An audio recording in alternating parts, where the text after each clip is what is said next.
Mesdames et messieurs, bonsoir. Soyez les bienvenus pour cette nouvelle édition de notre journal de 22 heures au sommaire de l'actualité.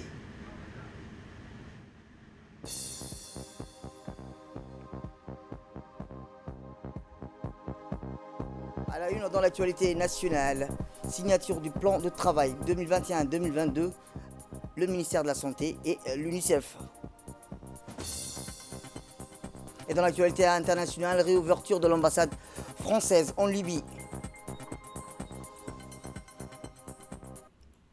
C'était les titres. Merci si vous nous rejoignez. Je vous le dis dans le titre, le ministre de la Santé, M. Mohamed Warsama Diriye et Mme Melva Johnson, représentants de l'UNICEF, ont procédé aujourd'hui au cabinet du ministre de la Santé à la signature du plan de travail 2021-2022.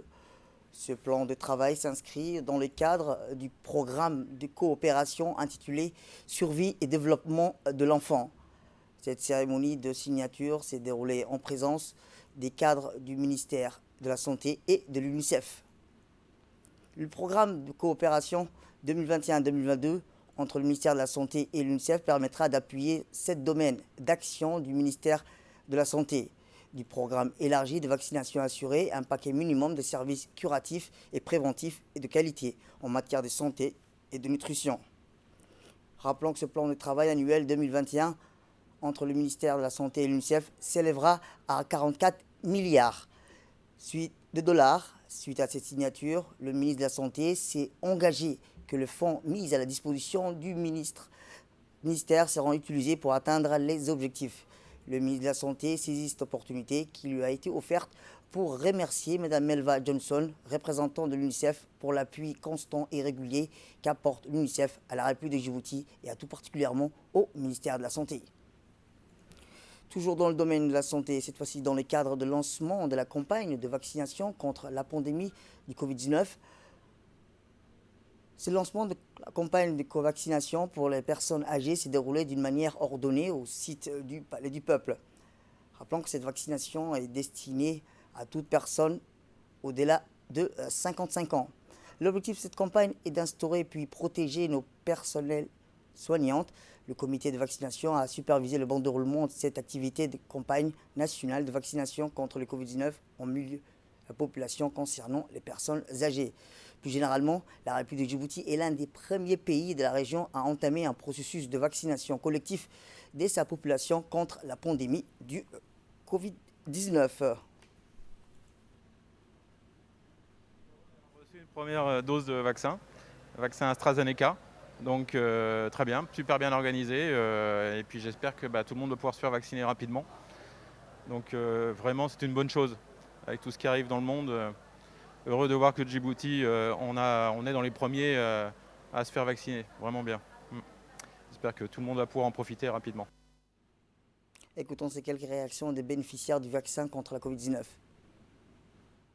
On a commencé la campagne de vaccination pour les personnes âgées ici, au Palais du Peuple. C'est le vaccin qu'on utilise sur l'AstraZeneca, Covalchat. Cette vaccination est destinée pour toutes personnes au-delà de 55 ans, mais aussi les 50 ans qui ont une comorbidité, telle qu'une maladie chronique, le diabète, le HTA et les pathologies cancéreuses aussi, on peut le prendre. L'objectif de campagne, c'est d'instaurer une immunité pour plus protéger nos personnes seniors. L'objectif de cette campagne, c'était l'instauration du système immunitaire.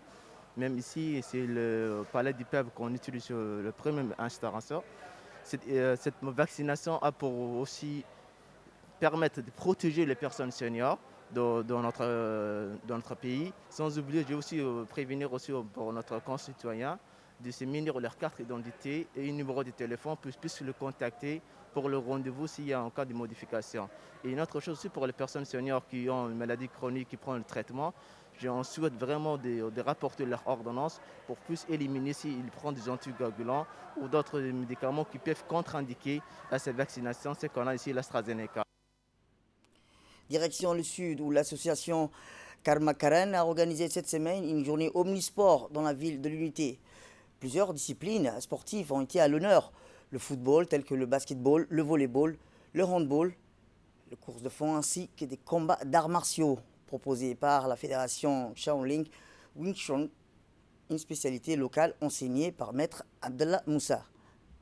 Les compétitions se sont déroulées durant une semaine au stade municipal de Dikil et dans le dojo de la fédération d'arts martiaux. À l'issue du tournoi, une remise des trophées aux champions composée des livres et des coupes et des médailles a eu lieu au pavé du conseil régional de Dikil. L'événement auquel le directeur régional de campagne, le directeur régional de campagne, candidat de l'UMP, Ismaël Marguelé, a été invité à rassembler, outre les organisateurs du tournoi, le coordinateur principal de la campagne électorale pour la région de Dikil, le président du conseil régional Abdelman Youris Arré et des personnalités de la ville de Dikil et les gagnants du tournoi. La journée Omnisport était également l'occasion de sensibiliser les Okorois et Okoroises sur leur devoir civique au retrait de leur carte électeur dans le cadre des préparatifs de la campagne présidentielle qui a débuté il y a 4 jours de cela.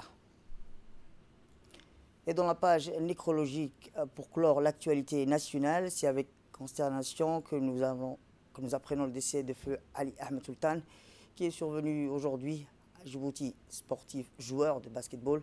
Dans sa jeunesse, le défunt Ali Ahmed Sultan a démarré sa carrière dans l'éducation avant l'indépendance. Fervent partisan de l'émancipation nationale, il a rejoint l'ensemble et a occupé plusieurs législatures jusqu'en 1992. Fin connaisseur de la géostratégie régionale, le défunt a été particulièrement apprécié pour son humilité et accueilli par toutes ses qualités relationnelles, lesquelles il entretenait avec toutes les générations de son distinction âge. En apprenant sa disparition, M. Mohamed Al-Khad Siraj, au nom de la coordination régionale d'IOG à Tadjoura et en son nom propre, tient à présenter ses sincères condoléances au vizir de Tadjoura et à toute la famille et aux proches du défunt. Nous prions Allah, le très miséricordieux, de lui ouvrir les portes de son paradis éternel. Inna lillahi wa inna ilayhi raji'un. Et dans l'actualité internationale, je vous le dis dans le titre, la France doit réouvrir son ambassade en Libye après plus de 6 ans de fermeture. Le mardi 23 mars, le président français Emmanuel Macron avait annoncé le retour de l'ambassadrice Béatrice Lefrappe à Tripoli. Ces décisions fait suite à la désignation d'un gouvernement de transition le 10 mars dernier pour mener la Libye à des élections nationales à la fin de l'année. Rappelons que l'ambassade française a été fermée depuis le 30 juillet 2014 en raison de la dégradation sécuritaire dans le pays, notamment en attaque à la voiture piégée en avril 2013.